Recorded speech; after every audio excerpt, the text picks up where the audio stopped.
এই জন্য আমি অন ক্যামেরা বলছি, মেহমুদ মাদানী সাহেবকে কথা বলার আগে তার পূর্বপুরুষের অবদানটা আমি বলবো আগে দেখুক।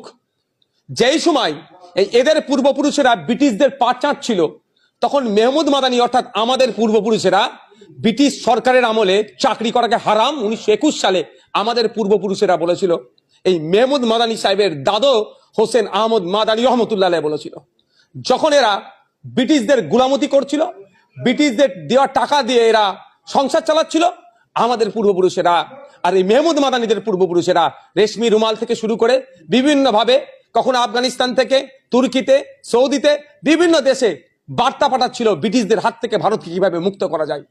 আজকে এই গল্প শোনাচ্ছে আমার পূর্বপুরুষেরা, এই মেহমুদ মাদানীর পূর্বপুরুষেরা স্বাধীনতা সংগ্রামী, দেশের জন্য লাখো লাখো ইমাম, মৌলানা, ইমাম, মুফতি শহীদ হয়েছে, আর এদের পূর্বপুরুষেরা ব্রিটিশদের পা চেটেছে। এই পাছাটারা আজকে আমাদেরকে বলছে দেশ থেকে তাড়াবে। ওদের আমাদের কাছে যা কাগজপত্র আছে, এই হেমন্ত বিশ্ব শর্মা নামক যারা বলছে এদের কাছে সেই কাগজটা দেখাতে পারবে না। আমরা ব্রিটিশরা আমাদেরকে যত শহীদ করেছে পূর্বপুরুষদেরকে, আর উল্টে এদের দেখবেন চাটুকারিতা এরা করেছে। এখন এরা গল্প শোনাচ্ছে। মেহমুদ মাদানী সাহেবের পর্দা তো এরা জানে।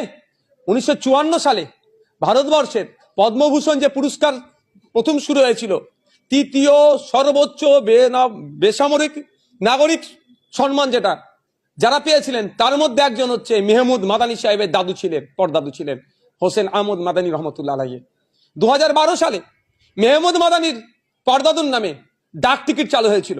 এটা ভুলে যাচ্ছে নাকি? মেহমুদ মাদানী সাহেব সম্পর্কে মন্তব্য করার আগে তার পূর্বপুরুষের, তার দেশের জন্য, সমাজের জন্য কি কি উৎসর্গ আছে, কতটা কন্ট্রিবিউশন আছে আগে জানতে হবে, তারপরে কথা বলতে হবে। এরা অসভ্য, বড় বড়ের দল, জ্যোতিবাবুর ভাষায় বিজেপি। এরা সাম্প্রদায়িক রাজনীতি করছে। এরা যে প্রতিশ্রুতি দিয়েছে সম্পূর্ণরূপে ব্যর্থ হয়েছে।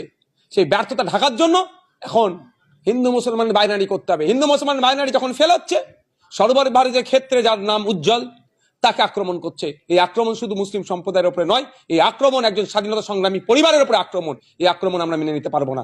ধিক্কার, নিন্দা জানাচ্ছি।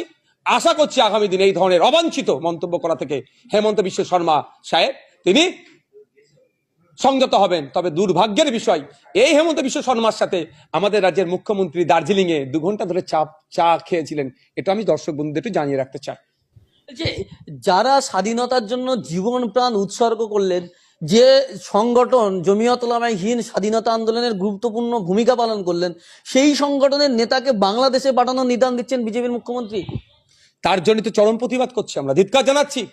স্বাধীনতা সংগ্রামের ইতিহাসে দেওবন্দ সিলসিলা, জামায়াত উলামায়ে হিন্দ, জামায়াত উলামায়ে বাংলা, ফুরফুরা সিলসিলা, বিভিন্ন সিলসিলার মাসলাকের মানুষজন সর্বোচ্চ উৎসর্গ করে দিয়ে